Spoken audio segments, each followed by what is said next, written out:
नया दिन नया चैलेंज। आज बारी है सेल ऑफ गुड्स एक्ट की, तो चलिए शुरू करते हैं।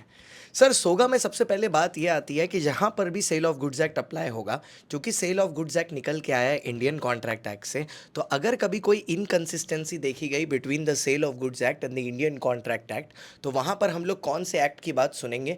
वहां पर हम लोग सुनेंगे the sale of goods act की बात, क्योंकि हम लोग सोगा स्पेसिफिक बात करना है।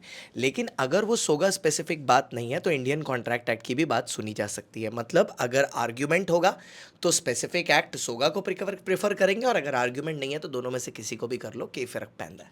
उसके बाद जब सोगा में आती है डेफिनेशंस की बात, तो सबसे इंपॉर्टेंट डेफिनेशन है 27 गुड्स। गुड्स का मतलब है वो चीज़ जो मूवेबल और मार्केटेबल है, और इसमें जीएसटी भी गुड्स होता है, मतलब growing crop, stocks and shares, things which are attach to land severed upon contract of sale. लेकिन दो चीज़ें गुड्स नहीं होती, एएम एक्शनेबल क्लेम और मनी, ये गुड्स की डेफिनेशन में नहीं आता। इसके बाद बात आती है सर गुड्स के टाइप की, तो गुड्स के टाइप में आते हैं existing goods which are available at the location of sale, जिसके अंदर तीन तरह के गुड्स होते हैं। जो वहाँ पर अवेलेबल हैं और बायर ने डायरेक्टली आइडेंटिफाई एंड अग्री कर लिया है, वो है स्पेसिफिक गुड्स। जो वहाँ पर लोकेशन में अवेलेबल नहीं है, बायर ने अग्रीमेंट टू सेल किया है, डिस्क्रिप्शन से सामान को बुक किया है कि देखेंगे फिर खरीदेंगे, वो है अनसर्टेन गुड्स। और जब उनको देख के वो आइडेंटिफाई कर लेता है तब वो असर्टेन हो जाते हैं। उसके बाद आते हैं फ्यूचर गुड्स। फ्यूचर गुड्स का मतलब है वो गुड्स जो अभी तक सेलर के पास अवेलेबल नहीं है, जब पर at a future date available होंगे, और वो डेट आज ही डेफिनेट है। फिर आते हैं कंटिंजेंट गुड्स। कंटिंजेंट गुड्स वो गुड्स हैं जिनका सेलर के पास availability depends on some contingency, कि अगर कोई इवेंट ऑकर किया तो वो आएंगे। अब आईसीआई ये बोलता है कि कंटिंजेंट गुड्स का भी अग्रीमेंट टू सेल होता है, तो एक बार के लिए मान लेते हैं आईसीआई की बात, कोई टेंशन नहीं। फिर आती है डिलीवरी। तो सर डिलीवरी का मतलब होता है ट्रांसफर ऑफ पोजेशन। सर जब पोजेशन ट्रांसफर होता है, वॉलेंट्री होता है डिलीवरी, तो या तो आप बायर को सामान पहुंचा रहे हो या बायर के बिहाफ पर उसके ऑथराइज एजेंट को। डिलीवरी तीन प्रकार की होती है। एक्चुअल डिलीवरी, जिसको हैंड टू हैंड डिलीवरी बोलते हैं, which is the oldest form of delivery. दूसरा कंस्ट्रक्टिव डिलीवरी, जहां पर actual possession of goods change नहीं होता, बायर के बिहाफ पर एक सेलर का व्यक्ति गुड्स की कस्टडी अपने पास होल्ड करके रखता है और बायर को बस इन्फॉर्म कर देता है। इसको ये भी बोलते हैं, अगर आपको याद हो तो कमेंट में लिखना, अटॉनमेंट। अगर याद आया तो डिलीवरी बाय अटॉनमेंट या डिलीवरी बाय कम्युनिकेशन, जहां पर आप सामने वाले को बता देते हो कि भाई मैं तेरे बिहाफ पर तेरा सामान होल्ड करके बैठा हूं। उसके बाद आता है sir symbolic delivery. Sir symbolic delivery मतलब जहां पर आप कुछ ऐसा करते हो which has the effect of transferring the token of the goods. सामान नहीं दे रहे लेकिन उसका टोकन ट्रांसफर कर रहे हो, ऐसा इफेक्ट हो रहा है कि आप सामान ही ट्रांसफर कर रहे हो। जैसे कि गुड्स का डॉक्यूमेंट ऑफ टाइटल देना, या गैरेज की चाबी दे देना, गाड़ी की चाबी दे देना, मैन ऑफ द मैच में जैसे होता है। इसमें अगर आप जैसे इसमें डॉक्यूमेंट ऑफ टाइटल में कुछ एग्जांपल्स हैं, जैसे शिप के थ्रू अगर सामान आ रहा है तो बिल ऑफ लेडिंग हो गया, रोड के थ्रू सामान आ रहा है तो रोड रिसिप्ट हो गया, प्लेन के थ्रू सामान आ रहा है तो एयरवे बिल हो गया। ये सब थोड़े बहुत एग्जाम्पल हैं इसके। तो ये सब डॉक्यूमेंट ऑफ टाइटल है। उसके बाद जब प्रॉपर्टी की बात आती है तो प्रॉपर्टी दो तरीके की होती है, एक होती है स्पेशल प्रॉपर्टी, एक होती है general property. Sir general property का मतलब वो प्रॉपर्टी होती है जहां पर आप all risk and reward related to ownership transfer कर रहे होते हो। क्या ट्रांसफर कर रहे होते हो sir? All risk and reward related to ownership transfer कर रहे होते हो। मतलब सारा रिस्क सारा रिवॉर्ड आपका ट्रांसफर हो जाता है, जैसा सेल के केस में होता है। लेकिन स्पेसिफिक प्रॉपर्टी तब होता है जब आप all risk and reward transfer नहीं कर रहे होते, कुछ कुछ रिस्क और कुछ कुछ रिवॉर्ड ट्रांसफर कर रहे होते हो, सारे नहीं कर रहे होते। कुछ कुछ रिस्क और कुछ कुछ रिवॉर्ड, जैसा किस केस में होता है, प्लेज में होता है, अगर आपको याद हो तो। ठीक है, और मुथूट फाइनेंस के केस में अगर वो याद हो तो। ठीक है, उसके बाद हम लोग आगे बढ़ते हैं। हम लोग देखते हैं डिस्ट्रक्शन ऑफ, पहले देखते हैं सेल के केस में 41, 42, 43, 44। 41 बताता है कि कॉन्ट्रैक्ट ऑफ सेल में ओनरशिप ट्रांसफर होती है। 42 बताता है ये एब्सोल्यूट भी हो सकती है, कंडीशनल भी हो सकती है। 43 बताता है जब ये एब्सोल्यूट होती है तो ओनरशिप संगे संग ट्रांसफर हो जाता है, जिसको सेल बोलते हैं। और जब ये कंडीशनल होती है तो ओनरशिप ट्रांसफर होता है हैपनिंग ऑफ सच इवेंट, कोई इवेंट ऑकर करने पर या कोई कंडीशन पूरी करने पर, उसको बोलते हैं अग्रीमेंट टू सेल। ठीक है, और 44 बोलता है कि इवेंचुअली हर agreement to sell sale contract बन ही जाएगा with the passage of time, ढंड रखनी है बस। उसके बाद आता है सर सेक्शन नंबर 7 और 8 जो बात करता है डिस्ट्रक्शन के बारे में। सर गुड्स जो हैं अगर अग्रीमेंट के पहले डिस्ट्रॉय हुए ठीक है, बायर और सेलर के फॉल्ट के बिना तो कॉन्ट्रैक्ट वॉइड हो जाता है and it becomes impossible by law, और वो इम्पॉसिबल हो जाता है, कॉन्ट्रैक्ट खत्म हो जाता है, वो है 7। अगर अग्रीमेंट के बाद गुड्स डिस्ट्रॉय होते हैं, इससे पहले सेल कॉन्ट्रैक्ट कंप्लीट हो, तो लगता है 8 अग्रीमेंट के बाद, इसीलिए 8 बाद में आता है। उस केस में भी कॉन्ट्रैक्ट वॉइड ही होता है, सेल कॉन्ट्रैक्ट वॉइड ही होता है ड्यू टू इम्पॉसिबिलिटी, बस फर्क 7 और 8 का है, पहले और बाद का। ठीक है, उसके बाद आता है सेक्शन नंबर 9, जहां पर प्राइस डिसाइड करते हैं। तो प्राइस डिसाइड करने का तरीका है मैकडी। एम, कि आप दोनों के बीच में मैनर डिसाइड कर लो। सी, कॉन्ट्रैक्ट में प्राइस दिया हो, जैसे कि एमआरपी, या D, regular course of dealing से हो। मैनर का एक एग्जांपल है section number 10, valuation by third party. तो अगर आप लोग दोनों के बीच में प्राइस किसी थर्ड पार्टी को डिसाइड करना है, जैसे आईपीएल ऑक्शन में, तो उस केस में ये होता है कि वो थर्ड पार्टी अगर प्राइस डिसाइड करने में फेल हो जाता है, तो उस केस में, या आप में से कोई उसको इन्फ्लुएंस करने की कोशिश करता है, तो उसका राइट हट जाता है, वो वॉइड हो जाता है। और जैसे ही उसका राइट वॉइड हो जाता है, ठीक है, तो वो भैया फ्यूचर में अब ये चीज किसी और को ट्रांसफर नहीं कर पाता। ठीक है, तो अब जिस आदमी ने उसको इन्फ्लुएंस करने की कोशिश किया, दूसरा उससे डैमेजेस रिकवर कर सकता है। और क्योंकि ये अग्रीमेंट थर्ड पार्टी के प्राइस डिसाइड करने पर हुआ था, ये अग्रीमेंट तुरंत के तुरंत वॉइड हो जाता है, इसके कोई फ्यूचर एप्लीकेबिलिटी नहीं रहती, एज इट इज वॉइड हो जाता है ये। ठीक है, अब अगर इसके बीच में कोई सामान की डिलीवरी हो गई है, तो फिर रीजनेबल प्राइस देना होगा, और अगर सामान की डिलीवरी नहीं हुई तो उसी समय कॉन्ट्रैक्ट खत्म हो जाएगा। ए और बी के बीच में एक कॉन्ट्रैक्ट हुआ, जिसमें ए और बी ने अभी तक प्राइस डिस्कस नहीं किया आपस में, क्या ये कॉन्ट्रैक्ट वॉइड है? नहीं। ए और बी के बीच में कॉन्ट्रैक्ट हुआ, ए और बी ने बोला फ्री में करेंगे, क्या ये वैलिड कॉन्ट्रैक्ट है? नहीं। फर्क समझना, प्राइस डिस्कस नहीं करने का मतलब प्राइस फ्री नहीं होता। यहां पर यूनिट 1 खत्म हुआ। अब आया यूनिट नंबर 2। यूनिट नंबर 2 बात करता है कंडीशन वारंटी के बारे में। बोलता है कि अगर एक कॉन्ट्रैक्ट में मेजर स्टिपुलेशन जो होती है, वो होती है कंडीशन, जिसको अगर आपने वॉइड किया तो सामने वाले के पास कॉन्ट्रैक्ट कैंसिल करने का राइट आ जाता है, वो कॉन्ट्रैक्ट को रेप्यूडिएट कर सकता है और आपसे डैमेजेस क्लेम कर सकता है। लेकिन अगर 12 का 3 आता है वारंटी, वारंटी है कोलैटरल स्टिपुलेशन, मतलब छोटी बातें जो माइनर स्टिपुलेशन है कॉन्ट्रैक्ट में, जिसको अगर आपने तोड़ा तो सामने वाला कॉन्ट्रैक्ट नहीं कैंसिल कर सकता, सिर्फ आपसे डैमेजेस क्लेम कर सकता है। सेक्शन नंबर 13 आपको वो केस बताता है जहां पर condition can be treated as warranty, जो कि केस है वाइस, WISE। जब बायर खुद अपना राइट वेव कर देता है, कंडीशन को, वारंटी, दोनों छोड़ देता है वहां पे। या दूसरा आई, जब वो इम्पॉसिबल बाय लॉ हो जाता है उस चीज को कंप्लीट करना, जैसे कि एक एलियन एनिमी। फिर एस, जहां पर वो नॉन सेवरेबल है, कि आप या तो पार्ट में एक्सेप्ट करो या तो फुल रिजेक्ट करो। अगर आपने पार्ट भी एक्सेप्ट कर लिया तो पूरा एक्सेप्ट करना पड़ेगा, उसको बोलते हैं नॉन सेवरेबल। ये कॉन्ट्रैक्ट ही नॉन सेवरेबल है। और लास्ट में आता है ई, जहां पर बायर इलेक्ट करता है कि मैं कंडीशन लेके खुश हो जाऊंगा, ठीक है, कंडीशन छोड़ के वारंटी के डैमेजेस लेके खुश हो जाऊंगा, कंडीशन क्लेम करने की उसको जरूरत नहीं पड़ती। अब आपको ना सिलेबस में 7 इंप्लाइड कंडीशंस दी हुई हैं।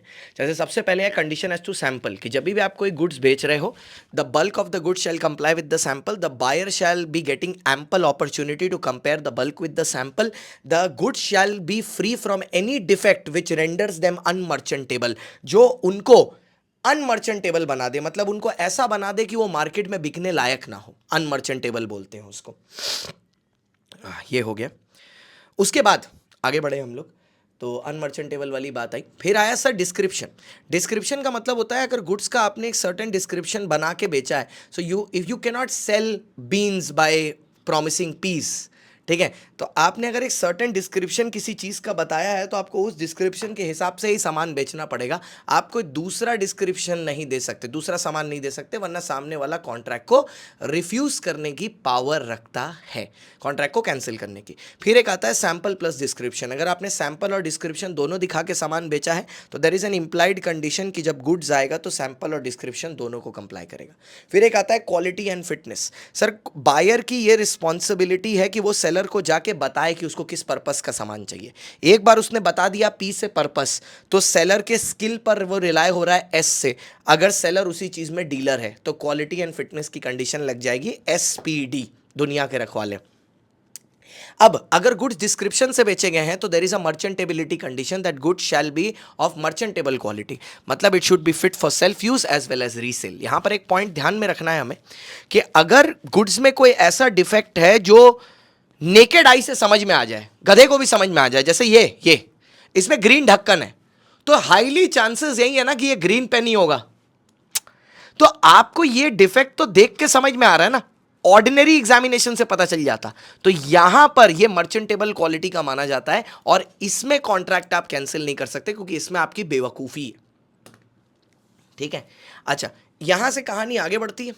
ठीक है, मर्चेंटेबल, इसके बाद आती है कंडीशन इज टू टाइटल। जब ये बोलती है कि कोई भी आदमी वो सामान किसी को नहीं बेच सकता जिसका या तो वो ओनर नहीं है या उसके पास राइट टू सेल नहीं है। Means in order to sell something you should either have ownership और you should have the right to sell that particular thing. अगर वो दोनों नहीं है तो आप वो सामान दूसरे को बेच नहीं सकते हैं। तो यहाँ पर सर मेरे हिसाब से सारी कंडीशंस खत्म हो गई। अब आते हैं सर वारंटी में। वारंटी में आप कॉन्ट्रैक्ट को कैंसिल नहीं कर सकते, आप सिर्फ डैमेजेस क्लेम कर सकते हो। तो वारंटी भैया 4 किस्म की हैं, जिसमें सबसे पहले आता है warranty as to quiet possession, जो कि ये बोलता है कि अगर आपने कोई सामान का पोजेशन लिया है, पोजेशन ओनरशिप नहीं, पोजेशन लिया है, तो आपके पास ये पावर है, ठीक है, आपके पास ये पावर है कि भैया आप उस सामान को क्वाइटली यूज़ कर सकते हो। अगर कोई आदमी आपके यूज़ में प्रॉब्लम क्रिएट करे तो आप उसके ऊपर केस कर सकते हो। जैसे मान लो अगर मैंने कालरा सर से उनकी गाड़ी ली, भाड़े पे ली, ओनरशिप नहीं ली, पोजेशन लिया, और कोई आदमी मेरे को रास्ता में आके पीट के चला गया क्योंकि कालरा सर की गाड़ी चोरी की थी, उन्होंने उससे चोरी की, तो मेरा हक बनता है कालरा सर से क्लेम करने का कि क्योंकि मेरे पोजेशन को डिस्टर्ब हुआ है। दूसरा sir, disclosure of dangerous nature of goods. अगर सेलर के गुड्स में कोई हार्मफुल इफेक्ट है तो ये सेलर की रिस्पॉन्सिबिलिटी है कि बायर को बताए। He has this responsibility. मौलविक उसका कर्तव्य है कि ये बात वो बायर को बताए। जैसे सिगरेट के डब्बे पे लिखा रहता है स्मोकिंग कॉजेज कैंसर, उसके बाद भी अगर सामने वाले को पीना है वो उसकी अपनी अपनी बोलते हैं चॉइस है, लेकिन बताना तो रिस्पॉन्सिबिलिटी है, डिस्क्लोजर। उसके बाद आता है quality fitness for usage of trade. अगर एक पर्टिकुलर ट्रेड में हम लोग एक तरीके का सामान बेच रहे हैं, ठीक है, और पिछले कई साल से हम लोग उस तरह का सामान खरीदते बेचते हुए हैं, तो वो condition as to quality of a product जैसे एक्सपोर्ट ट्रेड में है, वो हमारे कॉन्ट्रैक्ट में एनेक्स्ड हो गई है, अटैच हो गई है। तो हमें वो चीज़ हमेशा पूरी करनी है, भले ही हम लोग ने हर बार वो चीज़ डिस्कस की है या नहीं। जैसे हम लोग चाइना चद्दर बेचते हैं तो हर बार वो चाइनीज़ इंपोर्टर हमको बताता थोड़ी ना सर ये क्वालिटी का भेजना। वो हम लोग इतने कोर्स से रेगुलर डीलिंग करते हुए आए हैं कि ये बात समझ में आ चुकी है कि भैया हाई क्वालिटी का ही भेजना है, सिंपल सी चीज़ है।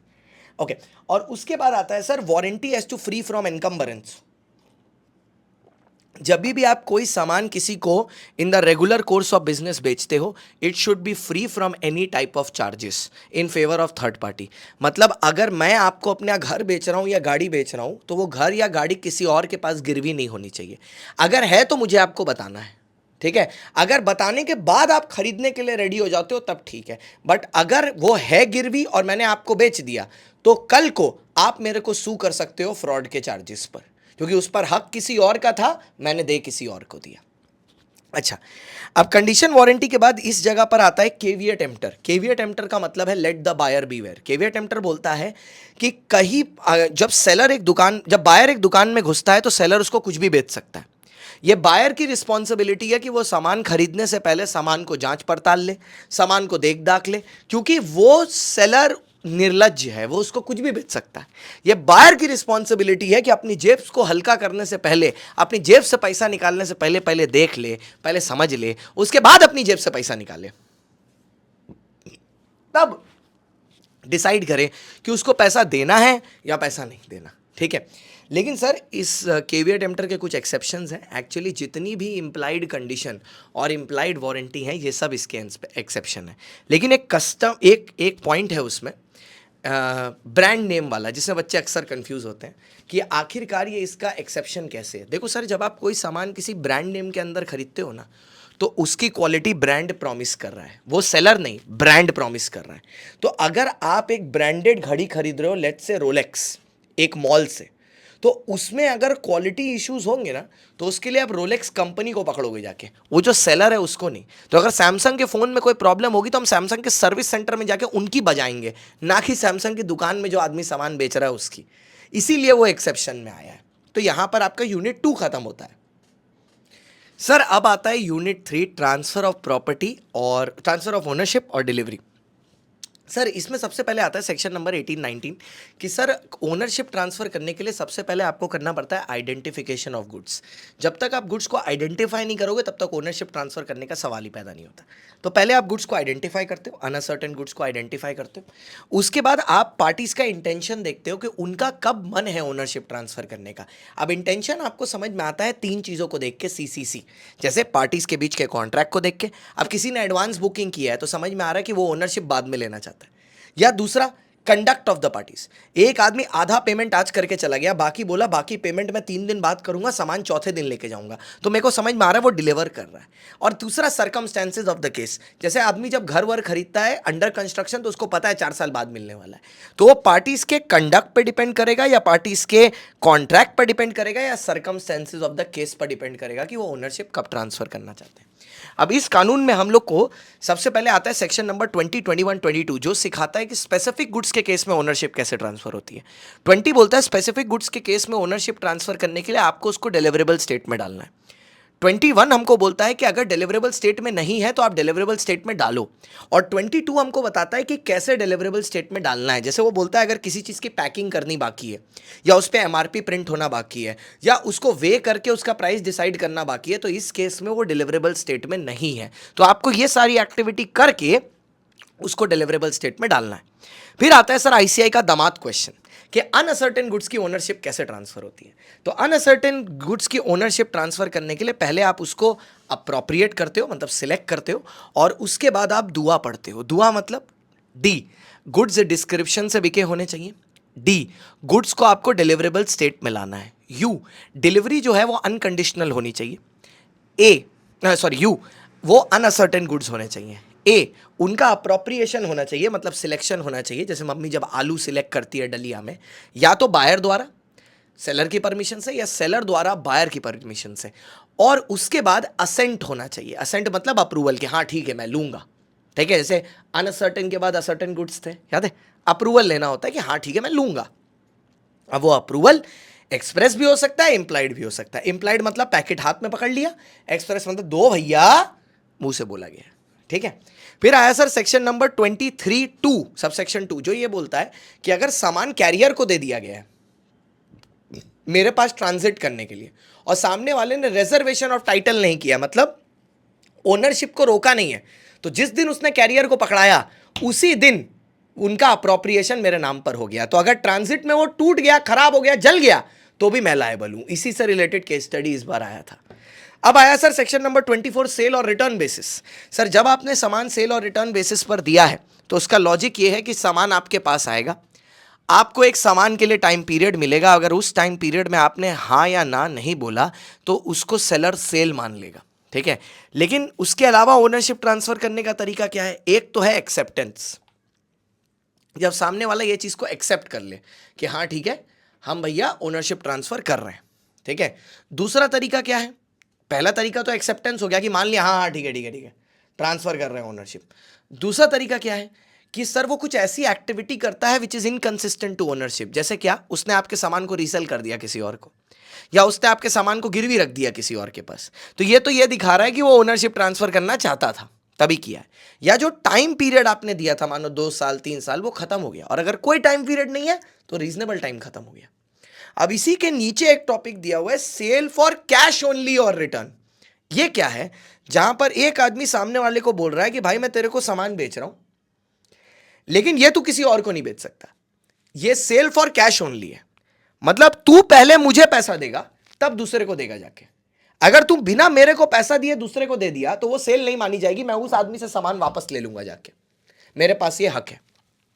ओके, अब ये खत्म हुआ सर। इसके बाद 25 आया, reservation of title of disposal. ये क्या है सर? सर जो सेलर है, ठीक है, जो सेलर है उसने क्या किया है, गुड्स को ट्रांजिट में डाला है, ठीक है। He is afraid, reservation of title of disposal मतलब ओनरशिप अपने पास रखना। वो सामान का पोजेशन देने के लिए रेडी है, वो सामान की ओनरशिप नहीं देना चाहता, क्योंकि उसको बायर पे भरोसा नहीं है कि बायर उसको पैसा देगा। उसको लगता है कहीं बायर पैसा मार के ना चला जाए, ठीक है, पैसा चोरी ना कर ले, तो वो डर रहा है बायर से, ठीक है। तो वो क्या कर सकता है कि वो डॉक्यूमेंट ऑफ टाइटल पर सेलर अपना खुद का नाम लिख ले या अपने किसी एजेंट का नाम लिख ले। इससे बायर को पोजेशन तो मिल जाएगा, लेकिन बायर को ओनरशिप नहीं मिलेगी। जो मेन दिक्कत है, जो मेन मुद्दा है, वो नहीं मिलेगी। मैंने बोला चलो ठीक है, ये भी आइडिया अच्छा है। दूसरा तरीका क्या है कि वो साथ में एक बिल ऑफ एक्सचेंज अटैच कर दे कि जब तक बायर ये बिल ऑफ एक्सचेंज एक्सेप्ट नहीं करेगा तब तक उसको ओनरशिप नहीं मिलेगी। तो ये भी एक तरीका है। फिर एक सेक्शन 26 आता है कि रिस्क फॉलोज ओनरशिप।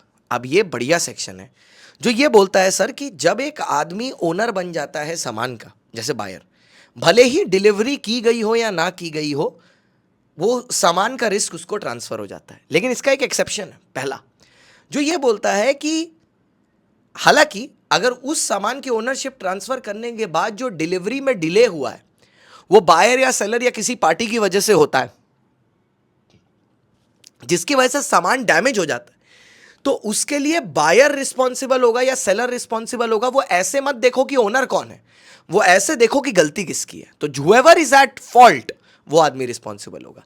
इसका एक और एक्सेप्शन है कि जो बेली होता है, बेली, उसका काम होता है गुड्स को प्रोटेक्ट करना, तो उस पर ये नहीं लगेगा। मतलब जो कैरियर है, जो सामान मेरे घर लेके आ रहा है, उसको प्रॉपर तरीके से सामान लेके आना। वो ये नहीं सोचेगा कि भाई ओनर तो बायर है, अब तो मैं इसको ऐसे ऐसे उछाल के लेके जाऊंगा आईफोन को, टूट गया तो टूट गया, उसका नुकसान है। नहीं, उस पर ये सेक्शन अप्लाई नहीं करता। मतलब अगर बेली से, जोमैटो वाले से मेरा बटर पनीर गिरा है तो मैं उससे पैसा लूंगा।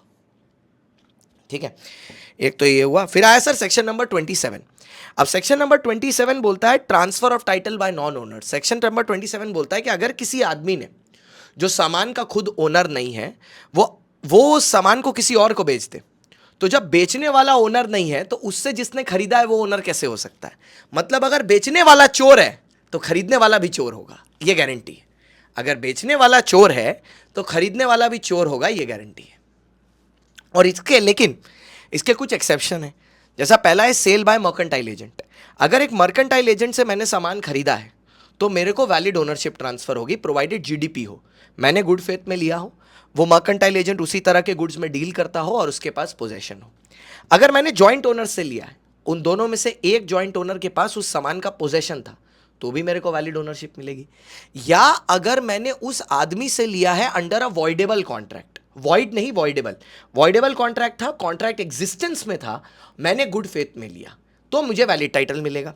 दूसरा, पोजेशन मेरे पास है, मैं सेलर हूं, मेरे पास पोजेशन है, ओनरशिप दूसरे को ट्रांसफर हो गई है, तो उस केस में जो पोजेशन मेरे पास पड़ा हुआ है सामान का, ठीक है, तो मैंने अगर बिल बना के किसी और को बेच दिया तो सामने वाले को वैलिड टाइटल मिल जाएगा। ठीक है, the person who is in front of me will get the valid title to the goods, उसको मिलेगा ही मिलेगा।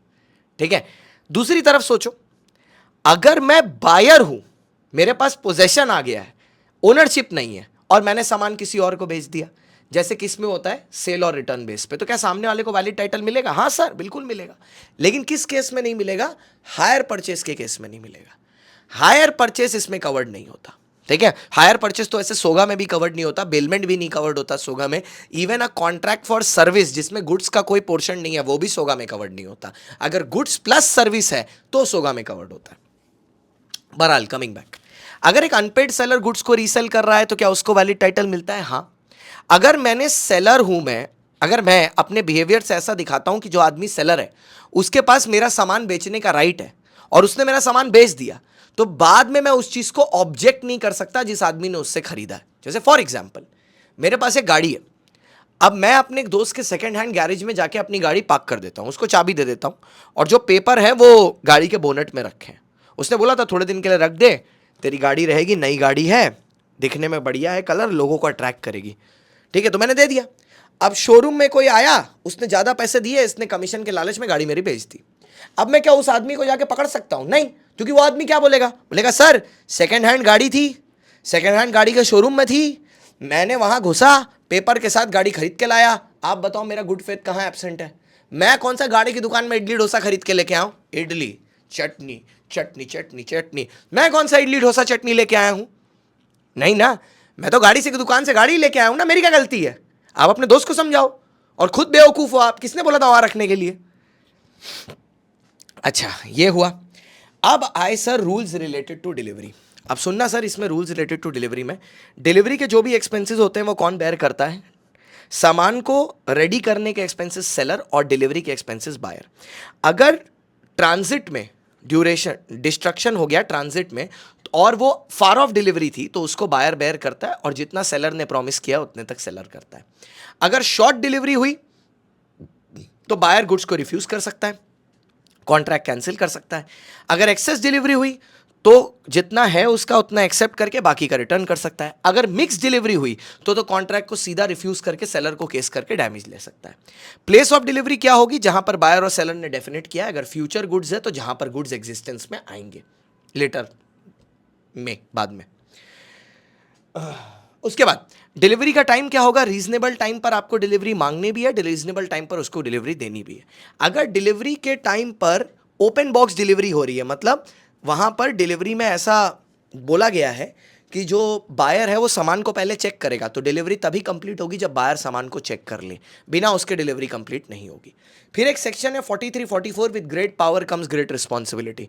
सेक्शन 43 ग्रेट पावर है, वो बोलता है कि बायर के पास ये राइट है कि अगर उसने जिस तरीके का सामान ऑर्डर किया है अगर उस तरीके का सेलर ने नहीं दिया तो बायर कॉन्ट्रैक्ट को कैंसिल कर सकता है। 43 ग्रेट पावर। 44 बोलता है लेकिन अगर सेलर ने यह प्रूफ कर दिया कि बायर का रिफ्यूजल गलत है, उसने जैसा सामान बोला था वैसा ही सामान मैंने दिया है, ठीक है, कि बायर का ये चीज गलत है, तो फिर उस केस में वो कॉन्ट्रैक्ट को कैंसिल कर सकता है और कॉन्ट्रैक्ट को कैंसिल करके वो डैमेजेस भी क्लेम कर लेगा। ठीक है, कॉन्ट्रैक्ट कैंसिल करके वो डैमेजेस भी क्लेम कर लेगा, ठीक है, सामने वाले से, और प्राइस भी क्लेम कर लेगा। As simple as that. ठीक है, और मतलब सेलर बायर से कर लेगा अगर वो ट्रांजिट में कुछ नुकसान हो गया तो। That completes your unit number 3। अब आता है आखिरी यूनिट। सर जो लास्ट यूनिट है सेल ऑफ गुड्स एक्ट का, वो बात करता है अनपेड सेलर के बारे में। तो सबसे पहले सर ये अनपेड सेलर आखिरकार कौन सी मुर्गी का नाम है? अनपेड सेलर मतलब वो सेलर होता है जिसने इन the regular course of business अपने गुड्स को बेचा तो है, लेकिन उसको मॉनेटरी कंसिडरेशन अपने सामान के लिए मिली ही नहीं है। या तो पार्ट कंसिडरेशन नहीं मिली है, या पूरा पैसा नहीं मिला, या उसको चेक डिसऑनर हो गया, या बिल डिसऑनर हो गया, ऐसा कुछ हो गया है उसके साथ।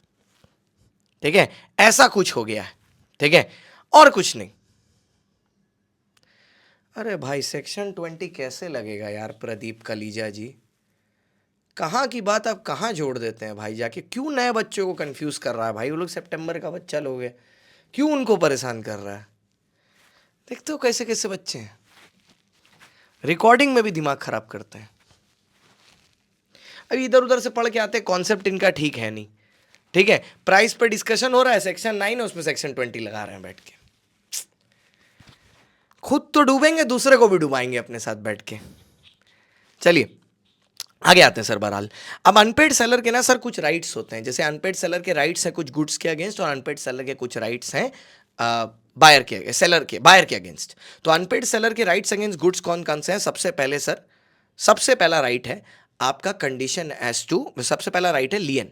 सर लियन का मतलब होता है रिटेन पोजेशन। लियन किस केस में होता है? आईसीसी वर्ल्ड कप में, जब बायर इंसॉल्वेंट हो गया, जब आपने कैश सेल किया है और कैश नहीं मिला है, या जब आपने क्रेडिट सेल किया है, क्रेडिट पीरियड एक्सपायर हो गया है और पेमेंट नहीं हुई है। ठीक है, इस केस में लियन आता है। अब लियन खत्म कैसे होता है? ठीक है, लियन खत्म होता है काउ से, ई काउ। ई जब आपने गुड्स, जब एस्टॉपल हो गया है, ठीक है। सी जब आपने कैरियर को गुड्स हैंड ओवर कर दिया है। ओ जब बायर ने आपसे गुड्स ऑब्टेन कर लिए हैं। या डब्ल्यू जब सेलर ने अपना राइट वेवर कर दिया है। वेवर कब होता है सर? राइट वेवर कब होता है? मान लो सामने वाले ने आपको पैसा देने के लिए रेडी कर दिया तो आपने वेवर कर दिया। अच्छा सर, जहां लियन खत्म होता है वहीं से स्टॉपेज शुरू होता है। अब स्टॉपेज इन ट्रांजिट कब होता है सर? स्टॉपेज इन ट्रांजिट होता है जब बायर इंसॉल्वेंट होता है। टिप टिप बरसा पानी। टी गुड्स ट्रांजिट में है। आई बायर इंसॉल्वेंट है। पी प्राइस अनपेड है।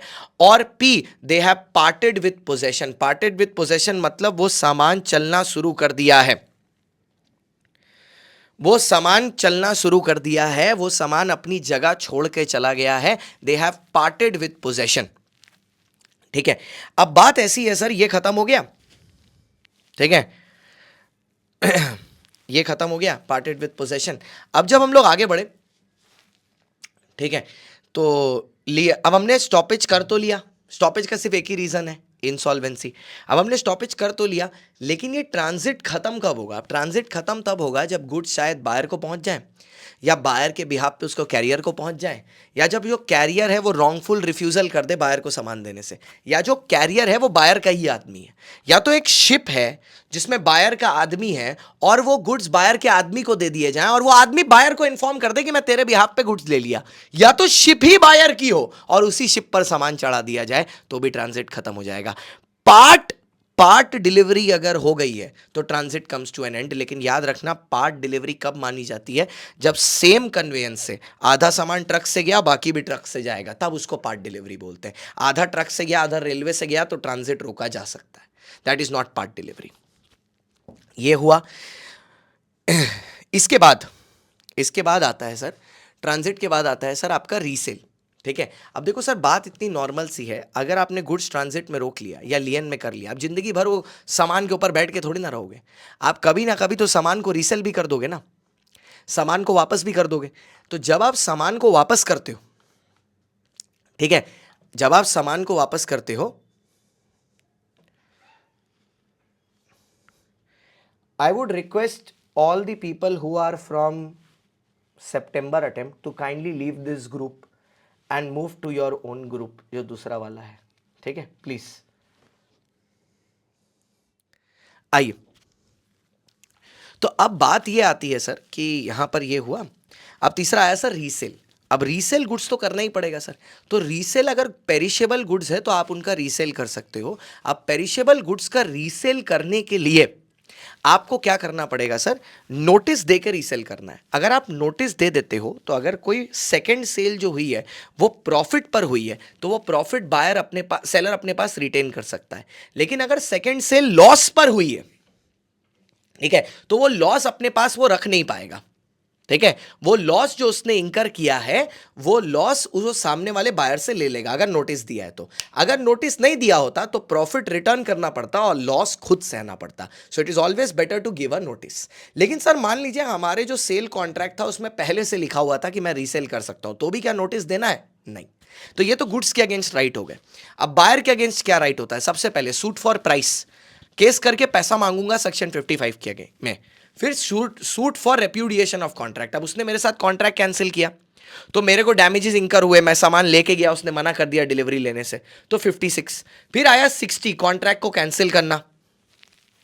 ठीक है, कॉन्ट्रैक्ट को कैंसिल करना। और लास्ट में आया सूट फॉर इंटरेस्ट। अब इंटरेस्ट तभी मिलेगा अगर या तो कॉन्ट्रैक्ट में हो या तो कोर्ट को ऐसा लगे कि the seller is eligible for interest, तो उसमें इंटरेस्ट रेट भी कोर्ट ही बताएगा और तब कोर्ट ही इंटरेस्ट रेट देगा और उसके बाद वो आगे बढ़ जाएंगे। ठीक है, ठीक है, ये हो गया। अब जब बात आगे बढ़ी, ठीक है, बात आगे बढ़ी तो फिर ये हुआ। और इसमें ये अब एक और कैटेगरी आती है जहां पर बायर के राइट अब सेलर के अगेंस्ट देखते हैं कि बायर का क्या राइट है। जैसे मान लो अगर सेलर ने नॉन डिलीवरी की गुड्स की और बायर को उसकी वजह से नुकसान हो गया तो वो पेमेंट करना पड़ेगा। दूसरा सर, बायर ना स्पेसिफिक परफॉर्मेंस डिमांड कर सकता है, 10 बहाने करके ले गई दिल। अगर डैमेजेस सफिशिएंट नहीं है, गुड्स यूनिक नेचर के हैं, गुड्स स्पेसिफिक गुड्स हैं और वो कॉन्ट्रैक्ट पॉसिबल है as per the specific relief act. ठीक है, नेक्स्ट, अगर सर वारंटी ब्रीच हुआ है कॉन्ट्रैक्ट, तो जो वारंटी बनती है, वारंटी जो पढ़े थे ना आगे, कंडीशन वारंटी, तो वो वारंटी के लिए he can claim denomination of price, मतलब रिडक्शन ऑफ प्राइस, या कोई एक्स्ट्रा डैमेजेस भी वो सामने वाले से मांग सकता है। फिर वही बायर भी उसके ऊपर सू करेगा फॉर कैंसिलेशन ऑफ कॉन्ट्रैक्ट, क्योंकि उसने भी डिलीवरी करने से मना किया है, और बायर भी इंटरेस्ट मांग सकता है प्रोवाइडेड बायर ने कोई एडवांस पेमेंट की हो। अगर इंटरेस्ट पहले से है तो मिलेगा ही कॉन्ट्रैक्ट में, अगर पहले से नहीं है तो कोर्ट अवॉर्ड कर सकता है और कोर्ट ही इंटरेस्ट रेट डिसाइड करेगा और पीरियड भी कि कितना इंटरेस्ट मिलेगा। लास्ट आता है sir auction sale. Auction sale तब एप्लीकेबल होता है, ठीक है, ऑक्शन सेल तब एप्लीकेबल होता है जब सर आपको बहुत सारे गुड्स बेचने हैं तो ऑक्शनियर एक बहुत सारे बिडर्स को साथ में बुलाता है, साथ में उनको बैठाता है और साथ में बैठाने के बाद उनमें से जो बिडर हाईएस्ट बिडिंग करता है उसको सामान बेच देता है। यहां पर गुड्स लॉट में बिकते हैं, हर लॉट की सेपरेट बिडिंग होती है। The ownership is transferred on the fall of the hammer. Hammer गिरना चाहिए और हैमर वापस अपनी सेम पोजीशन में आना चाहिए। अगर हैमर टूट जाता है तो ओनरशिप नहीं होगी, अगर हैमर सामान को तोड़ देता है तो भी ओनरशिप नहीं होगी। और इससे पहले हैमर स्ट्राइक करे आप अपनी बिड वापस भी ले सकते हो। बिड में राइट रिजर्व्ड हो सकता है, मतलब रिजर्व्ड बिडिंग, मतलब उन्हीं लोगों को बुलाया जाएगा इनविटेशन से और सिर्फ वही लोग आ सकते हैं बिडिंग में। It's not open for all. अगर सेलर भी बिडिंग में पार्टिसिपेट कर रहा है तो उसको पहले यह बात इंटीमेट कर देनी है ऑक्शनियर को कि भाई अपन भी आने वाला है और अपन भी लेगा, ठीक है, तो ये इन्फॉर्म कर देना। अगर नहीं किया तो फिर ऑक्शन वैलिड नहीं माना जाएगा। नेक्स्ट, सर सेलर ना इस ऑक्शन में प्रिटेंडेड बिडिंग भी करा सकता है, मतलब एक आदमी को बैठा सकता है जो सिर्फ प्राइस बढ़ाने के लिए बैठा हो, लेकिन ये वॉइडेबल है। अगर किसी ने पफर को पकड़ लिया, इसको पफर बोलते हैं, अगर पकड़ लिया तो पूरा ऑक्शन रद्द हो जाएगा। Last but not the least, sir auction में एक मिनिमम प्राइस होता है, ठीक है, जिसको बोलते हैं अपसेट प्राइस या रीसेट प्राइस। अगर अपसेट प्राइस या रीसेट प्राइस के नीचे सामान को बेचा नहीं जा सकता, हमेशा उसके ऊपर ही सामान बिकेगा। That is called the reset price और the upset price. And here we complete sale of goods act in 36 minutes. Thank you so much. Comment जरूर करना है, पूरी जान निकल गई एक बार में 36 मिनट बोलने में।